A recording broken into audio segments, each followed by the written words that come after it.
Hey guys, and welcome back to my channel. So in today's video I have a lovely guest. We're going to be speaking about his journey from becoming a law student and his journey through university and where he is now. So do you want to introduce yourself quickly? Okay, my name is Tendai. I'm doing my master's at the University of UCT, and also doing my articles of clerkship at one of the big firms. It's I'm a not going to secret. mention that. Yeah. Okay, so thank you so much for coming to share your journey with us. So, the reason why I wanted to have a conversation with you is I have a lot of international students that are watching my channel and the things that I speak about. And as an international student, we all have different experiences depending on where we're coming from, the type of documentations that we have. So I just wanted to speak about your journey studying law in South Africa and that whole process. So we can start with you were doing your A levels in Zim. Yeah. So how did you transition from you finishing your A levels to now applying to a South African university? What was the process like? Okay, so when I finished my A levels, I was quite late with the application. I mean, it was at that point where they're now selecting students that they want and stuff like that. So I took a gap year, and during that gap year, that's when I started applying for university. So you need to do like a conversion of your results, like your A level results, or maybe like Cambridge if you did Cambridge. Um, you do it through USAF.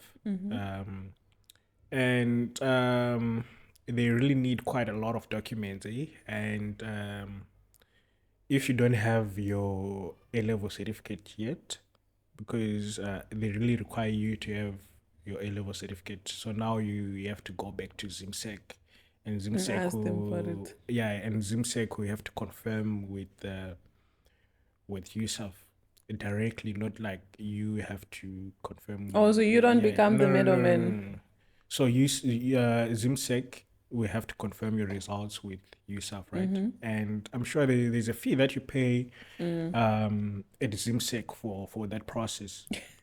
And I don't know if it's still the thing, because by that time my certificate took maybe like 4 or 5 months to come out From for. Zimsec. Yeah. I'm sure now it's even worse, because at some point it was just a thing of like you wait maybe for like a month or something like that. But for us, it was like quite a few months that we have to wait. And now I'm looking at the application dates, and it's getting It's getting close closer and to. closer to the end, yeah. Yeah.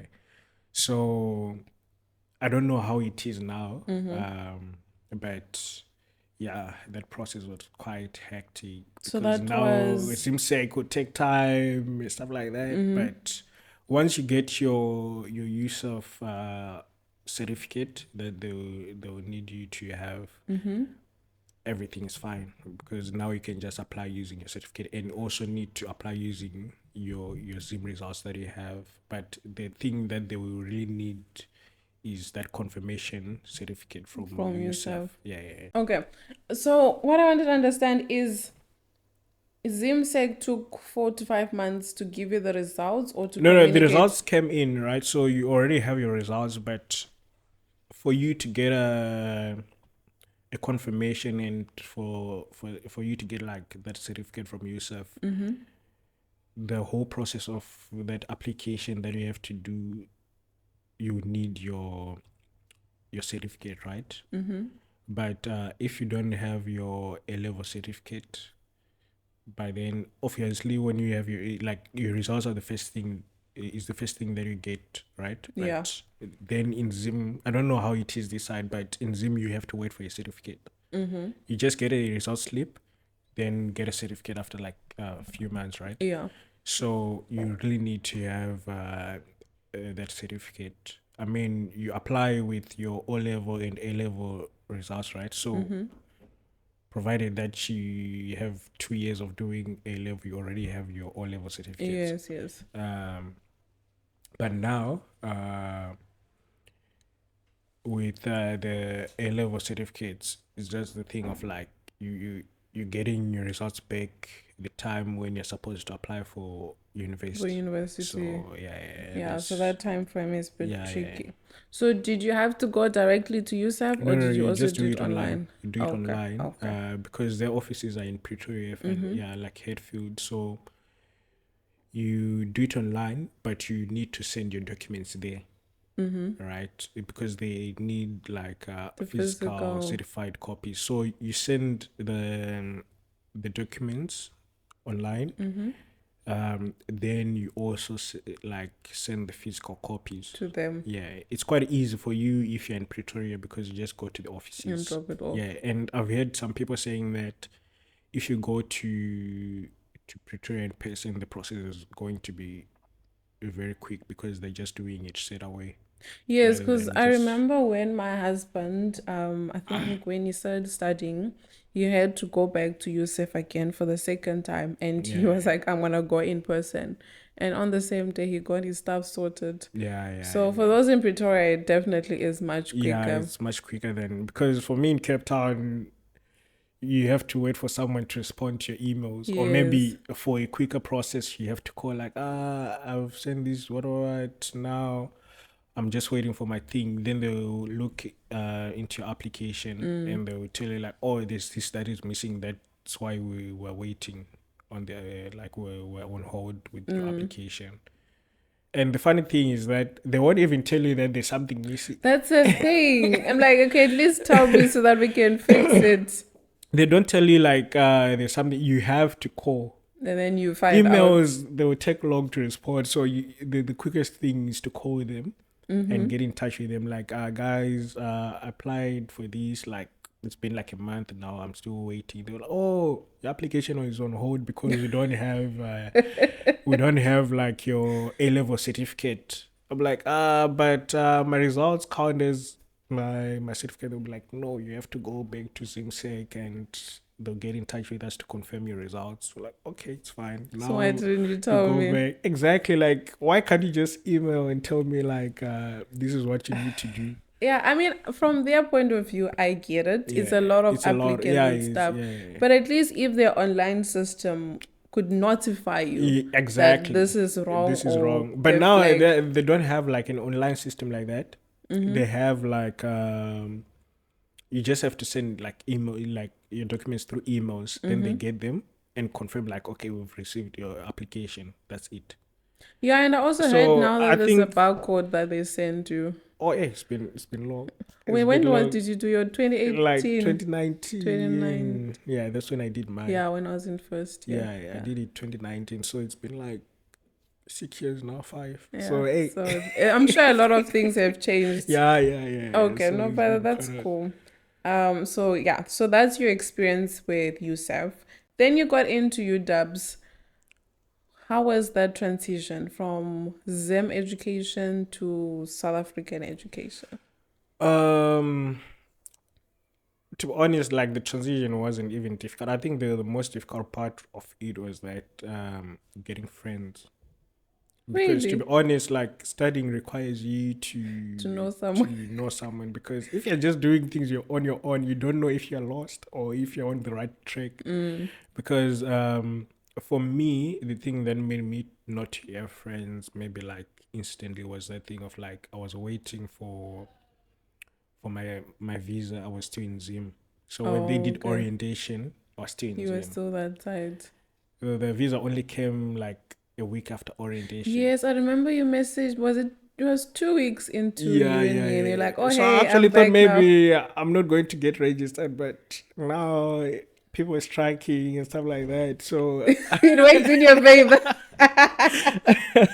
so that's how it was. But after like a few weeks, I managed to not even a few weeks, like a few days, I managed to get some people there. Obviously, as time went by, you start to see people's behaviors, and I'm like, I don't think Me and you gel well. yeah, we have different dreams in life and stuff like that. So yeah, you get to a point of like, okay, I don't think we're going to click like that. Let me get new friends. But the transition from like Zoom education, I don't see any difference there. I mean, to be honest, it actually worked in my favor because what I noticed is that some of the things like essay writing, I didn't have to learn essay writing because already doing essays. A lot. Yeah, I heard you guys Like do long for papers. like yeah for like A levels you be doing essays. Your exams are basically like essays if you're doing maybe like because I was doing arts. I was doing like subjects like history and stuff like that. So you Okay. be doing essays. So it was like a smooth transition. For Okay. people this side, they're like, It's a new thing for us. yeah, it's a new thing for us. I mean, of course, there are other people who did maybe like Cambridge this side, or maybe like went to schools that will teach you some of those things. And also, we had like a module that had maths, like those simple simultaneous equations and Yeah. algebra and stuff like that. And people are struggling with it because in law, you find quite a number of people who did like maths lit. Yes, yes. I mean, because you're And like, why do I need maths in law? so for me, it was like a very nice Revision. ride. Yeah, it's just like we're doing revision. These I'm sure like I used to get like everything every time we're getting those questions, and you see people in the group. And that time it was during like COVID, so the group chat was always popping if people are not understanding something.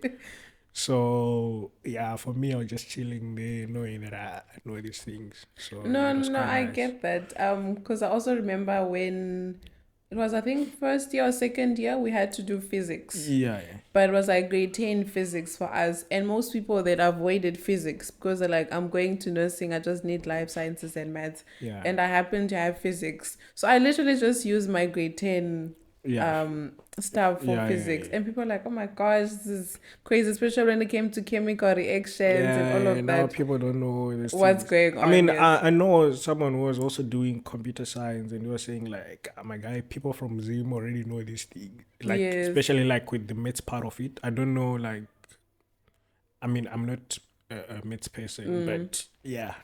They were saying like, because some things that they did in A level in Zim is basically like some stuff they were doing in first year. First, yeah. So it was like, okay, Okay, so at least that worked out for you. yeah, I just want to go back to the part that you mentioned about your visa. yeah. So, did you have to wait for UWs to accept you before you got your visa, or did Oh you? yeah, yeah, yeah. You need to get accepted first because Mm-hmm. as part of your visa application, the Home Affairs will need to see if you have an offer, Accepted. Oh, if okay. you have a study offer, because they can't just give you like, okay, we're giving you a study visa, but Where you going? where are you going? So they need proof that you're going to be studying here, Mm-hmm. and yeah, so you actually need to get accepted first. Okay. Then and UWC is one of those universities that take long to respond, and to I give got. you like comparing to like how it is when I applied for my masters. Mm-hmm. Uh, I think for my masters I got accepted with UCT. I think it was maybe like somewhere around October there, Mm-hmm. and I'd also applied to UWC, Okay. right? Just to say like just in case maybe You know the UCT, vibe there already. you need to have like multiple options. I was like, Mm. okay, let me also apply for masters at UWC. You know, they only I thought it was going to be quick because I was already there. I was already in their system. They can just Mm. check everything. They only said I'm accepted like in January, and my G school starts in like Feb. Yes. Like, hey, it's fine, guys. I already have An offer somewhere yeah, else. yeah. Like I got an offer like 5 months ago, so it's fine. No, I get that UWs is very slow with a lot Yeah, of things yeah, because I know the week that we were having orientation in first year yeah. Mm-hmm. is the week I got my acceptance. So there You, was literally, I think that was the Wednesday. So I only had that Wednesday when I got accepted and I had to go pay my registration fees and stuff. yeah, Thursday, Friday, and the following week I was starting class. yeah. That's So, yeah, I mean, I've worked for the faculty, so I know how. tedious the process can be. So The admin at UWC is something else. yeah, let's leave it there. It's a lot. So I get that.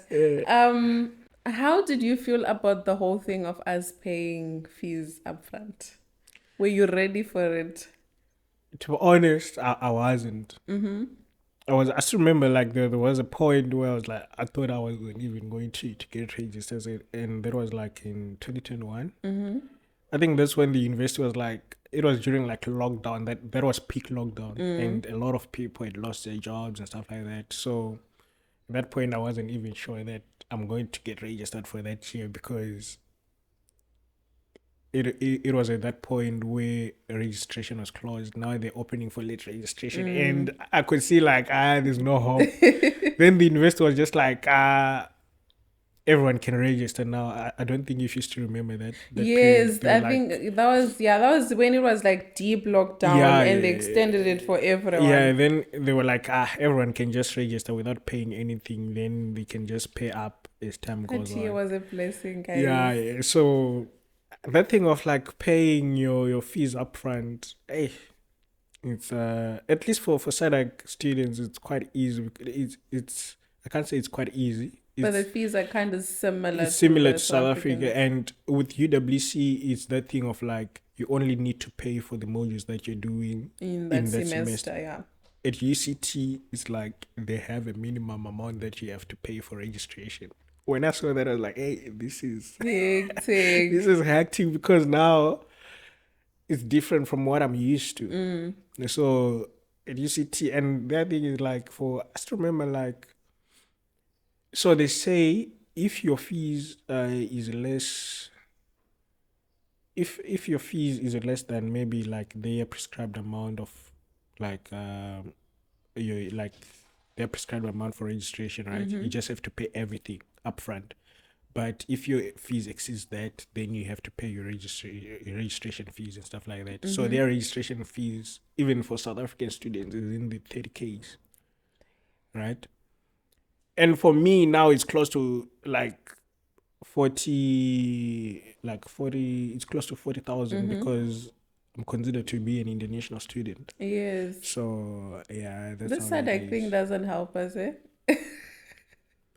I mean, they consider us when you're doing your Yeah, yeah. applications But and stuff, for but other international students who are not SADC students, it's way it's much more almost money. double. I Yeah, noticed yeah, when I yeah. did my So degree, it was almost yeah, double. it's almost double. Yeah, no, I get that. And I think that's the biggest culture shock that most international students get because it's not something that's advertised Yeah, yeah, on yeah, their yeah, yeah. They application won't tell you that. You only get the news when it's when you about time to arrive. register. Now you're looking at the structures of the Exactly. finances and stuff like that. They're like, hey, I didn't know that.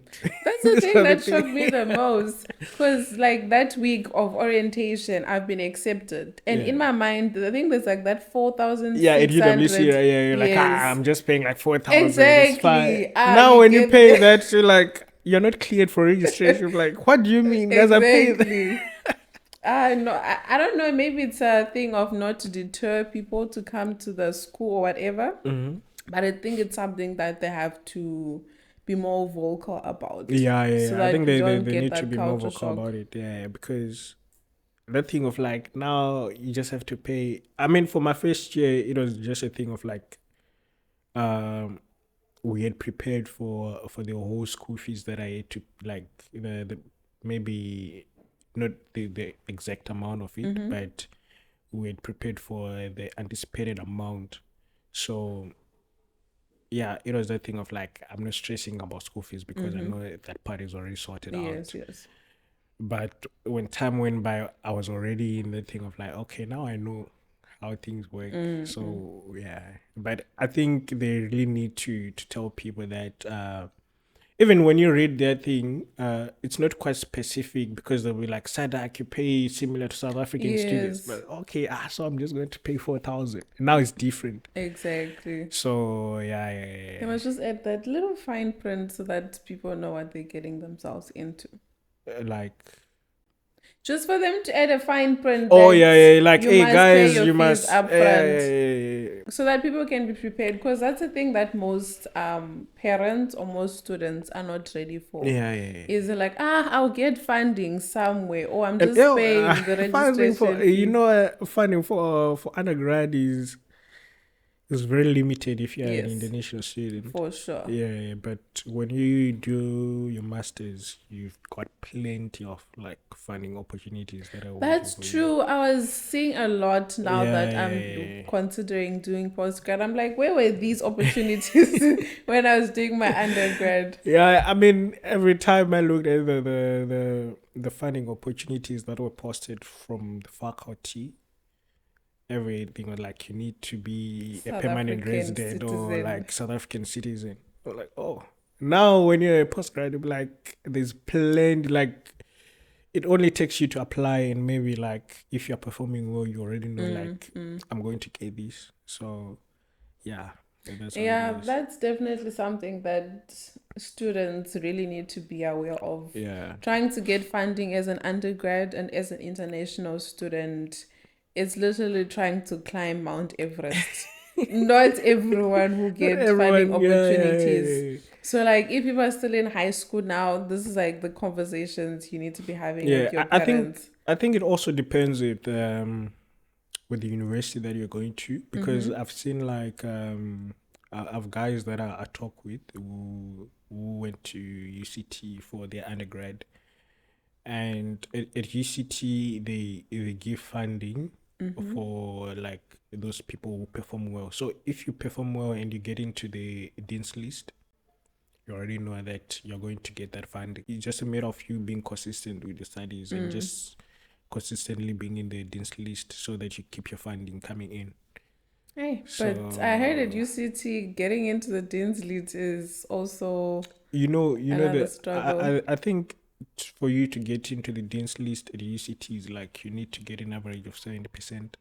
Is it 70? I heard at UWs they put it up to 80 now. Yes! No, are you I'm serious? serious because when we did it, it was 75. Yeah, yeah, it was It's up to 75. 80 now. Because I think a lot of people are getting into the Dean's. Because remember I at think maybe UWs, we used to get paid for it. you used to get paid for distinctions and Yes, that. yes. I used to wait for times like that, like every semester. Where's the money? Yeah, like where's my money, guys? I'm waiting. Yeah, No, so it's gone it's up 80 now. now. No, at UCT is 70%. As far as Really? I'm concerned, is like 70%. Like you need to get 70%, then But you're in the that's dean's list. decent though. Yeah, I just remember like when we were talking with my friend when we were doing undergrad. But like my guy, if I was at UCT, I was going to be in the dean's Distinctions all list. the time. Like I was going to be in the. I don't know if their distinctions started 70% for like undergrad, but I know that if you get 70%, you're in the dean's list. Okay. Right. I was actually having that conversation. Like my guy, if I was at UCT, I was probably going to be in the dean's list every All year. the time, yeah. Yeah, because like getting 70% and you're already in the dean's list, that's nice. I think it's also difficult to get into the dean's list at UCT because their standard of teaching that side It's is different. it's different. Yeah, I have a lot of friends that went to UCT and they're like, it's a different beast. Yeah, no, I get that. Yeah. So you went into law. What would you say is the struggles that you face that you think is very unique to being a international student? I think the most struggles that you face will be based on that you don't have anyone to guide you, right? Especially if you're coming from a family where there are no lawyers and you're the first person to study law. That was my case, and I didn't even know anyone who did law this side that was coming maybe from my school or maybe someone that I basically know in general. So that one was really difficult because I was just doing things out of like, let me just try to do this. Let me try to do this. No one was there to guide me, and now I've got someone who I consider to be like my young brother when we're still in boarding in Sim. Um, he is at Wits now, So everything that he's doing, he consults me like, "Oh my guy, there's something like this," and so I always tell him like, "My guy, you're so lucky to have someone like me in your life because when I started, You were on your I own. was on my own, and it was a huge struggle for me to actually know about things. But for him, It's it's easier quite easy. now. That's why I think that's why it's very important to have someone who can mentor you.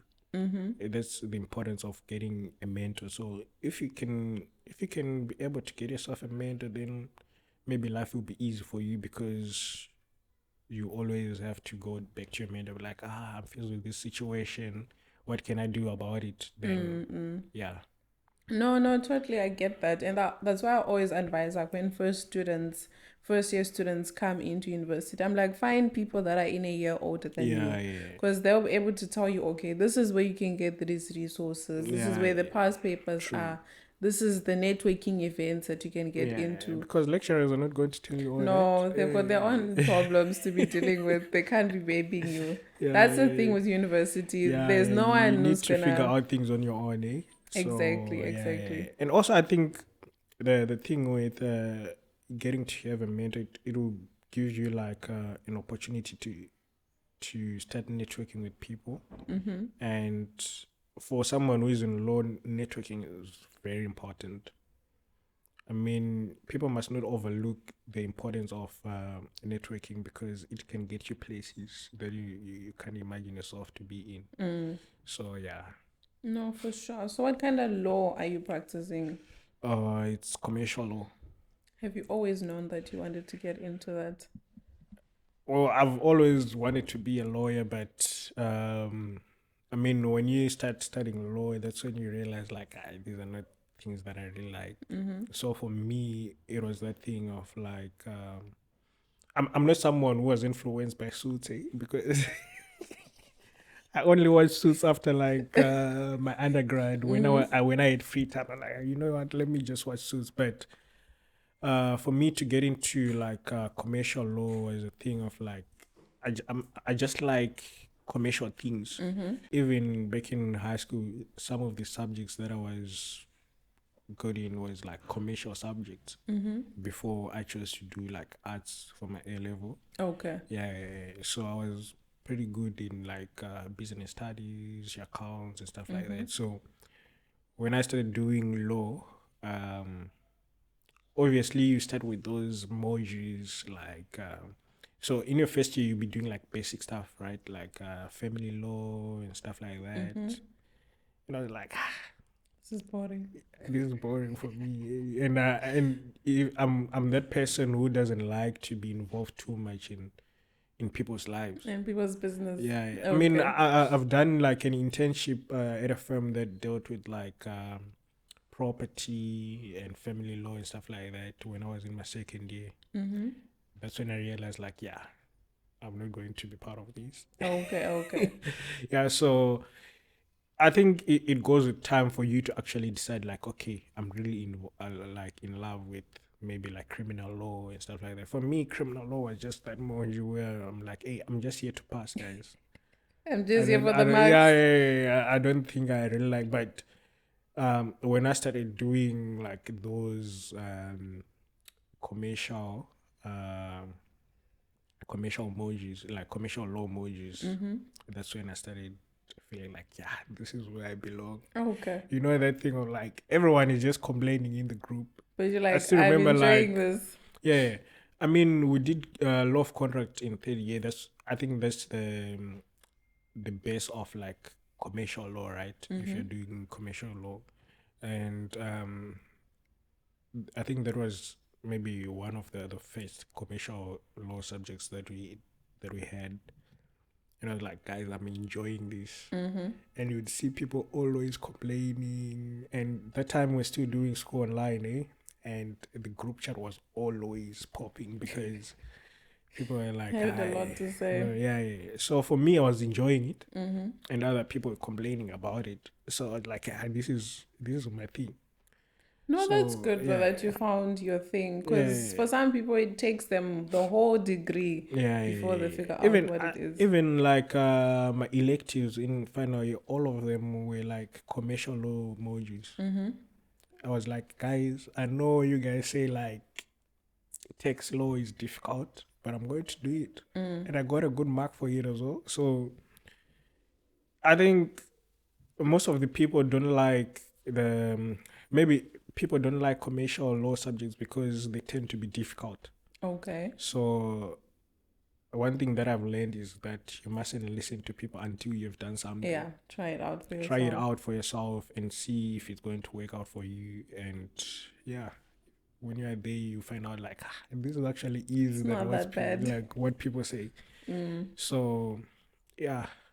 Okay, no, that's good. So, how does the school structure the practical part of it and the theory? Because you mentioned something about internship. When does that come in? Also, for internships, it's basically like you have to look for your own opportunities just for self development and stuff like that. Oh, okay, So okay. for me, when we're still doing school online, when you're doing school online, you've got a lot of time. Like, okay, let me actually start looking for like maybe internships, just to strengthen my CV. Because Okay. obviously, and one thing that I've noticed about applying to big firms is that they'll need you to have some sort of experience, even if it's not like law related. Just get maybe some experience, maybe like working in a restaurant and stuff like that. But obviously, you also need to apply for their vac schemes and stuff like that. So for me, I was just like, you know what? Let me do like an internship, and that internship was for like 7 months. So I'm like, okay, at least I'm getting paid while at least I'm studying. So yeah, and it's only a few people who actually decide to go that route because it's also a lot. Because during your internship, you'll be doing like real stuff, like is someone who's already in practice, but Yes, basically yes. like Being as a a lawyer. junior. Yeah. So it was quite a lot. It's actually to your advantage because I still remember when I was doing like my second year. Oh, so the internship was part of second year and third year. So when I was doing third year, I was doing a module called law of civil procedure, right? So we have criminal procedure and we have civil procedure, right? So civil procedure is basically everything to do with like private matters, and that's the part of law that is considered to be like private law. Okay, So okay. that like individuals, companies, and stuff like that, that's a lot like criminal, right? So when you're doing that, it was to my advantage because when I was doing an internship, I used to go to court a lot, and now I'm experiencing these court processes at first hand. Okay. So for that module, I didn't even have to study a lot because I knew it by just You've doing seen things. it, Yeah. yes. So other people were like, we don't know these and stuff like that. And these are things that I was dealing with at work on a daily basis. So like, it's fine. So, do you There isn't much think studying. you would have done as much internship as you did if you had not had COVID? Or do you think COVID was a blessing in disguise for you? To be honest, I think COVID was a blessing in disguise to me. I think to a lot of people actually, because some people actually got good marks during COVID. But, Facts. but yeah, to be honest, I think COVID was a really good blessing to me and also to like a lot of people out there. But if it was in person, I don't think I was going to manage to do an internship because the pressure in person is different. The pressure you see like during COVID, it's a thing of like I mean you could study right, but you knew like maybe at some point in an exam if you don't understand something, maybe you cross check. And to be honest, some of the exams that we could have done like a sit down tests, some of them were like research based. Oh, Right. okay. So with research based things, you're like, I don't know, I don't have to worry about this. I know I'm just going to do research rather than studying for it. Yes. So I think COVID was really a blessing because I still remember when we went back to campus. I mean, for me, it wasn't really a really huge transition because I used to put some work into my studies, right? So it was basically like, now we're just going back to campus. Yes. But you could feel that now the pressure is too It's much. different. Yeah, because I think we all relaxed during Yeah, yeah, COVID yeah, because they're yeah. like, You're like, the notes are the there. notes are there. What can I do? Like, the notes are there. I mean, I'm going to study so that I can catch up with the time. But Yes. if I feel like now things are getting difficult, I can always check in my notes, Yes, like, yes. am I in the right path or something like Mm. that? So, yeah. I think, Okay. yeah, if it wasn't for COVID, I wasn't going to take any Very internship. The only extensive. thing that I was going to take was just doing like those VAC programs where it's just like 1 week of going into a firm and seeing like how they operate. But to be honest, I don't think like 1 week you don't really get you to don't learn really. much. And I've done like VAC programs, and to be honest, I don't think there is much that I've learned from that. Mm-hmm. It's basically like the firm bragging to you about what they do and The stuff like clients they that, the clients have. that they have. It was only like 1 or 2 days that we actually did something that we can say, okay, Mm-hmm. now we've learned that we can do things this way. But most of the time, they're spending telling you about the firm, just bragging like, we're ranked top in this department, what, we're some of the best lawyers. Yeah, that's Mm. it. So I don't think VAC work it will give you that practical experience that That you you need. need. But if you do an internship, Mm-hmm. yeah, you get that practical experience, because in most internships they'll be giving you work that some Junior lawyers. yeah, some of the junior, but also it's difficult to get an internship as well. I was actually lucky to get an internship in my second year. Yeah, so So with the internship, do they require you to be in a certain year in university I mean, you or can't do an internship in first year because you you basically know don't know nothing? anything. I in first year is basically like, my guy, you don't know anything. Exact. Maybe Okay. you can start doing your like start looking for internships in like your second year, because now you're getting to know things Mm-hmm. like much more. You're getting much more details into things that you're learning than in first year, because first year is basically like Foundation yeah. base. I mean, people always say like, if you don't have fun in your first and second year, then just know that you're not going to have fun anymore. Oh, Yeah, hectic. basically like first year is just vibes. Like, You're just getting all I the theory mean, together. yeah, I mean you'll be getting a lot of work, and I think it will be very overwhelming for you because it's that transition from like high school to university. But to be Yes. honest, if you look at it now, you'll be like, this was nothing. But yeah, you really can't apply for it. I don't think the like The if firms would the even firm take you if you serious. apply for an internship in your first year and the firm will see that you're in your first year, they'll just throw your CV away. Like, what are you going to do for us? Okay, no, So I yeah, get that. So second year upwards, it yeah. works better. Second year upwards, it works better. Okay. Yes. So in South Africa, as international students, there are certain careers You can, that we must just avoid nje or we can't get into. So like your medicine, your dentistry.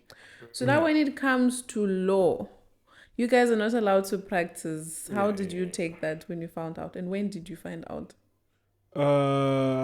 I think, to be quite frank, I didn't even know about it until maybe later in my studies.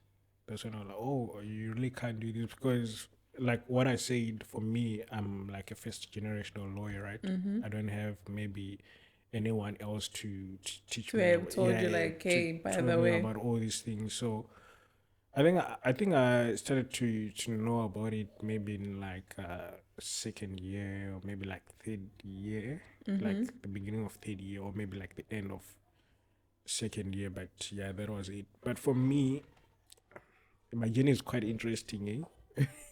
I think it's that thing of like just being nice to people. Mm-hmm. So um, so I just remember like when we were doing a group assignment in, was it third year, Mm-hmm. right? There was a girl who was in my group and she was struggling a lot. Then I was like, you know what? Let me help you with this part because I see that you're struggling. And I didn't try to undermine you like, like I know you're not Mm. capable of doing this. So I tried to help her a lot just to understand the concepts and stuff like that. And she'll have to do the work by herself. Yeah. Yeah, so after that, I became very good friends with that girl. Mm-hmm. And one day she asked me like, what are your plans after you graduate? I was like,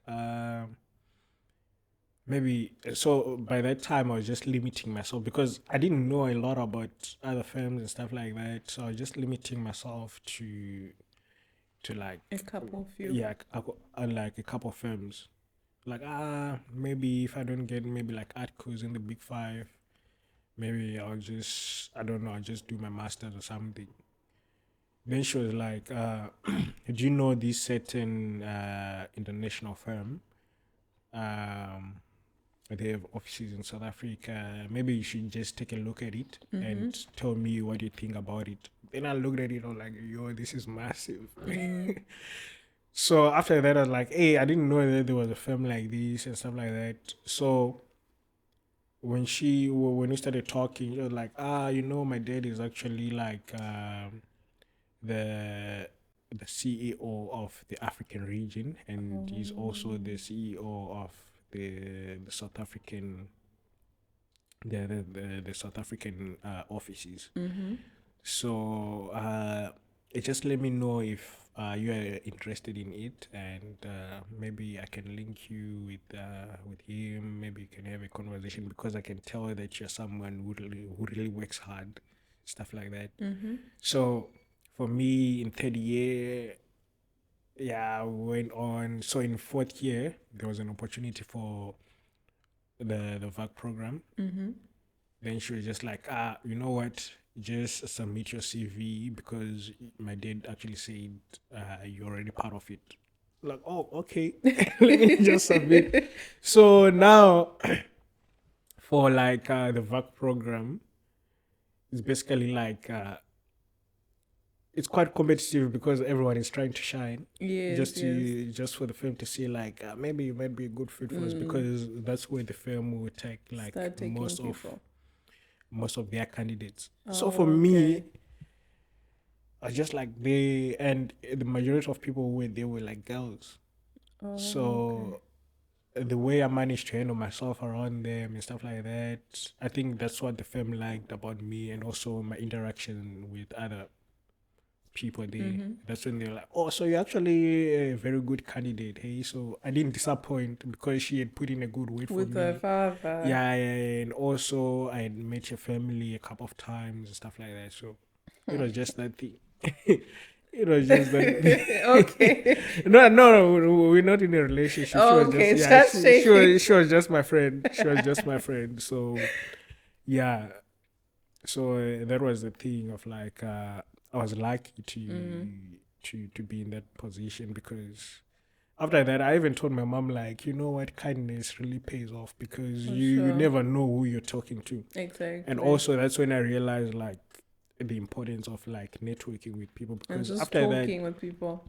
you really need to talk to people. You don't know who you're going to meet with one Mm. day. So yeah, you just talk to people and be nice to people because you never know where you're going to end up in. Because to be honest, applying direct without knowing someone's even for the South African Students. citizens, Mm. it's very difficult just to apply without even knowing people Someone. who are inside because our field is quite competitive. Because to be honest, you might be applying for the same job with a partner's child there. Obviously, the partner will be like, Ooh. okay, my child needs to be there. Yeah, I can't leave my child exactly. like this. Mm. And also now you don't even know someone there, so you really need to know people. And yeah, so for me that worked to my advantage. And also you can't just say I know people and you don't impress. Yes, Yeah, you need to you put need your to show word. that like I guys I'm capable of doing these things, not just say like I know people, I'm going to get in. Mm. So that was like my journey to actually get into practice. Okay. Yeah, but even now looking at it, I'll be like, maybe I could have just decided to go maybe like overseas. It could have been better also. But yeah, I'm here now. Yeah, no, the journey was definitely blessed. And Yeah, it's true what you say. It's really about who you know. yeah, yeah, And that's why it's important for you to network and talk to people. yeah, Because even if people are not going to get you a job, like in your yeah, situation, yeah. but just for you to open up your horizon to see what else is out there for Yeah, you, yeah, for sure. So, what was that transition like from leaving university to now working? Because I'm sure that's Oh my god, different. working in practice, especially for for lawyers, is very interesting. The transition that you go through, because when you get into practice, it's basically like you don't know anything. Mm-hmm. So I still remember like when I got to work after like our orientation period, because it went over like a week or so. After that, now they're like, now we're putting you on matters. Mm-hmm. So the first matter that I worked on was a pro bono matter. Mm-hmm. Uh, and it was under like ESG. Okay. So for me, I knew about ESG basically of research, not because we learn about it and stuff like that. So I knew it because of research. So when we started doing that task, I was like, you know what? I know about ESG and stuff like that. Now I'm reading the instructions that I have. I'm like, okay, what's happening in here? Now I'm going to the associate who gave me the The task, instruction. yeah. So like, you just have to look into the some of the employment acts. You get this, it's easy and stuff like that. Like, okay, employment acts. I know what I'm that I'm going, is. I'm like, labor law. I was very good at it. I know what I'm going to do with this. I did it. I sent you the document. She reviewed the stuff, and then she was like, okay, let's set up a meeting and talk about the work that you gave me. Everything was wrong. And she was like, because she was like, she's like the person who manages like every associate and like the candidate attorneys, right? Mm-hmm. So she was like, yeah, I'm actually happy that you guys didn't get it on the first try, because that's very good. So This she is what I wanted you wanted guys to, to fail. yeah, this is what I wanted you to see, because you're not going to get it on your first try.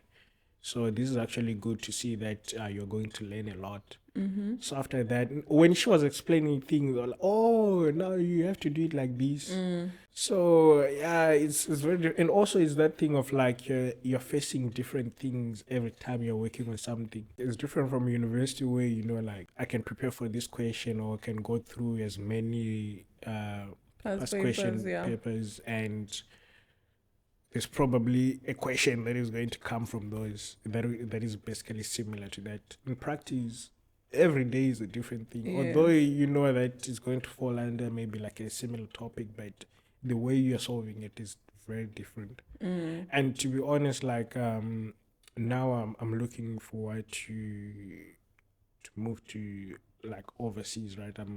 I'm trying to work out my way of moving overseas, and my mentor was explaining to me how things work that side. It's even different from how we do things this Mm. side. Mm. That side, if you're working in a commercial law firm, it's basically like you're not, obviously you rely on the law as someone who's a lawyer, but when you're giving advice to your client is supposed to be legal advice, and that is more into like the commercial part of the business. Yes.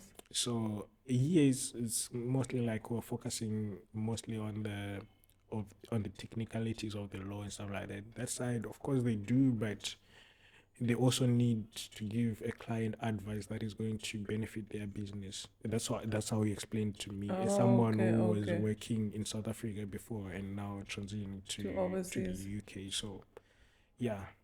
So, what's kind of been like the journey of you transitioning to masters? How did you get into it and that whole Uh, process? yeah, so for my masters, it's something that I wasn't even looking forward to, because during my final year there was just a lot of things that was going on, and I was like, hey guys, it's fine. Mm-hmm. I think I've had enough of study. I think we all get to Because that final point. year will really It get tests everything you. out of you, eh? Yeah. Like it's like every week you have maybe like a test or a submission that is due. So I wasn't even looking forward to doing my masters. But then I didn't get an offer for work quite early Mm-hmm. in my final year, and some of my friends already had like offers in like end of their third year, and I was Oh. just So I was just like, hey, you know what, guys? I can't just sit at home like after my final year. Let me do my masters. Then I applied for masters at UCT. Then got accepted somewhere around October of my final year. Then when they gave me like my acceptance, the following email was an email showing me like the scholarships that I'm eligible for, and there was quite a lot of scholarships. So I just applied for every. So it's basically like you're just applying for scholarships at one go. So you're Oh, okay. applying. You're not applying like I'm applying for this. I'm applying for this. Oh, You just okay. tick. So it's like a form that they give you, and just you tick the scholarships that you are Want to applying be for. Yeah, thought for. yeah, Okay. yeah. So you select the scholarships, then you just use one application for all those, right? Okay, that makes life Yeah. easy. So after that, and I applied using my undergrad transcript, which was not even complete, right? And they allow that to happen because they just be using like a projection of like Where your marks are where your at. marks are at, because you can see the marks of someone who is going to get what you want by just looking at the transcript. And I mean, if you're getting 50s, there's no way you're going You're to just gonna just change it all over. magically. Yeah, like now I'm getting 80s. There's no way you're going to do that. But yeah, so after I applied for my master's, then I got my offer like late. I think it was late November, or maybe like early December of like my final year. Uh, but now I had already accepted my masters. Like, okay, I accepted my offer for masters. But when I got my offer, like, you know what? Maybe I won't go for masters at this point. I'll just do work, right? But then in January, when I was registering, after registration,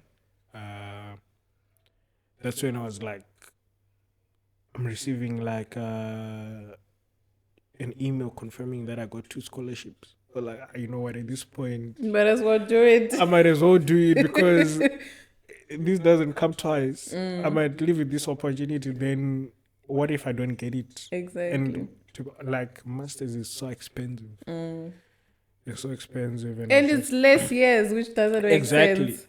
like maybe now the amount that I'm paying now, I think for UWC it was an amount for like 3 years. So yeah, I was just like, let me just take this opportunity. And also, when I started working, the firm had also said that they will pay for my masters if I decide to proceed with it. So I was just like, you know what, guys, if I'm getting funding, why not? Exactly. I mean, you're gonna get funding from the scholarship or from the firm. Yeah, So yeah, either yeah. way, it So was it's just gonna be like, funded. yeah. So I was just like, if I'm getting funding, why not? Let me just do my masters. But when in the first semester when I started doing masters, at some point I even regretted, like, you know what, I shouldn't have done this masters thing You because played now yourself. there's a lot of pressure on me. But to be honest, I think at the end of it is it's going to be worth it. Although I'm getting a lot of pressure from like work and school. Especially, I mean, it also gets difficult, especially if you're not someone who's used to failing. Because now you'll be looking at things, how things are, and like, am I going to pass? Yeah. So when I got my results for first semester, I was even surprised. I'm like, oh, I passed.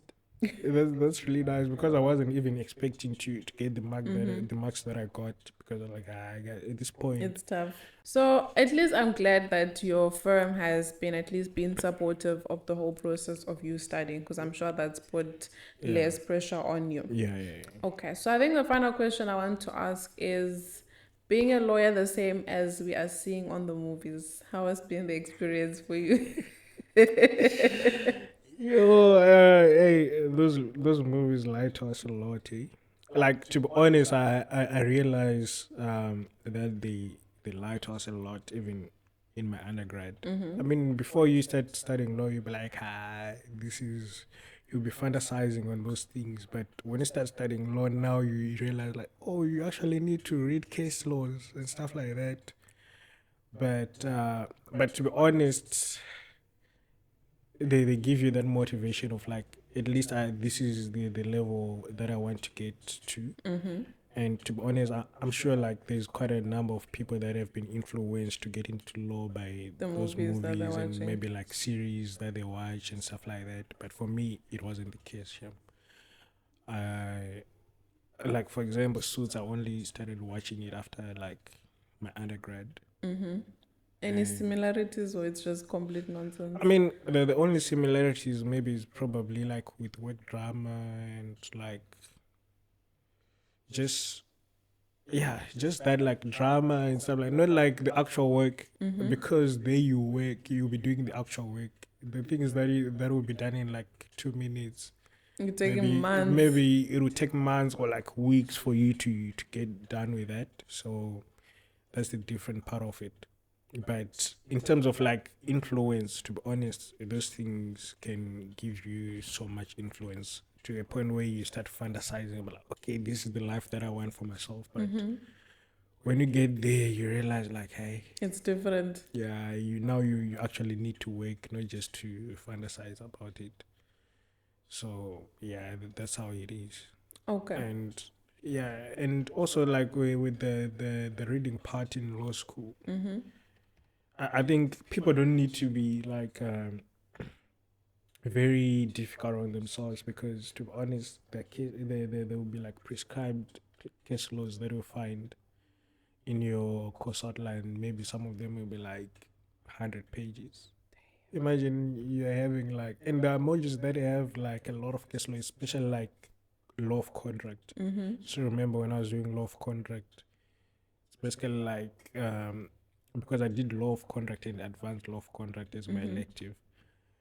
The lecturer there was like, like if you put maybe like 2 or 3 cases, you'll be like, you're not going to get a good mark. You need maybe to put about maybe 5 cases minimum in your hands, because there's a lot of case law that you can rely on. So imagine now you're just reading like cases that are like 50 pages, 100 pages, and maybe on a particular topic, they're probably like 10. You can't do that. So at the end of it, you just have to rely on summaries. Oh, I okay. think, to be honest, getting like good marks in law school is based on like on you working smart rather than working hard. Okay. Yeah, Okay. It's finding shortcuts that get you the results. yeah. That's the aspect that they don't teach us in those movies. I think if they put that part in the movies, it will be much more realistic. No, I get that. So almost from you studying, you had a study visa. What was the process like for you to now work? What For was work, also yes. for work, it wasn't difficult for me because everything the company had to do it for me. But now the thing is, it's not everywhere. For you to get to that point, as I had said, like networking is very important. So my situation is like 1 in a million for an international student, because the moment you are applying, showing that you're an international student without like a permanent residence, the firms are automatically cutting you off. Like, we can't proceed with you because we don't want to go through that process. But for me, it was different because of the situation that I had, right? Of like networking and getting to know that girl who linked me to her parents and talking to them, and also getting to work program and showing that I'm capable of doing things that they require of me, right? So after that, then the firm was just willing to go through the whole process with me, but that's 1 in a million. So I wouldn't say that it's going to be the same to other people, because for me, I was just like, I was just like, and there's quite a lot of people who text me on LinkedIn asking like how I managed to do all those things. And I was just telling them like, guys, I was just like, You were because blessed for I sure. was just like, because in normal cases this wouldn't have happened. And I don't know, like it was just a blessing to be in that group assignment with that girl that managed to help me through all that process. But yeah, to be honest, it's just one in a million. No, for sure, your journey was definitely anointed, Yeah, and you are very lucky that that's what happened to you. yeah, So yeah. pretty much the firm took care of the whole Yeah, visa applications and that whole process. yeah. Because to be honest, doing it by yourself, you're just wasting time. I'm in that boat right now. I can You're relate. just wasting time, but yeah, that's how it is. Okay, That's how no. you like. But maybe you might be one in a million as well. But hey,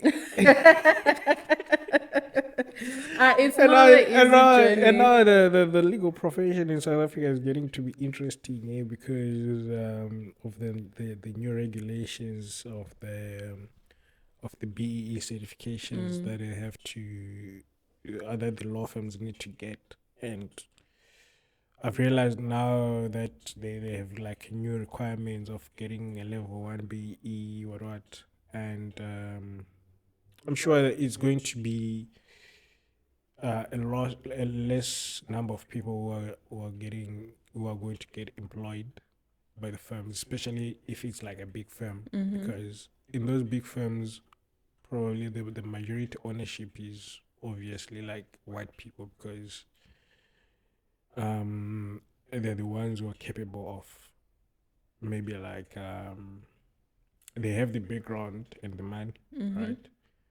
And for black people, obviously you find a few black people being equity partners, but now the government is saying maybe like in 5 years they need to have like 50% of black ownership. And now that's a very tricky situation, because for someone to become an equity partner, it's going to take probably like for example, in my situation, it's probably going to take like 11 years for me to become an equity partner in a firm. So now the firm is just, the government is like 5 years. So if you lose your status as a BE, as a level 1 BE company, obviously you won't be getting some of the contracts that you're getting now, which Oh, means at the end of it, you're going to lose like business. business. If you lose business, you're forced to hire few people than you were getting before. So yeah, so that situation of saying like one in a million can also be like one in a billion now. That's So that's how it crazy. is. So yeah. So but yeah, but it's actually very like it's just good to be kind to people, because you don't know who you're Yeah, you going to never meet. know where it's Yeah, gonna lead you for yeah, sure, and for yeah, you to lead you to good things. yeah, yeah. You never know. So my advice is just to be like, just be good to people, because you never know.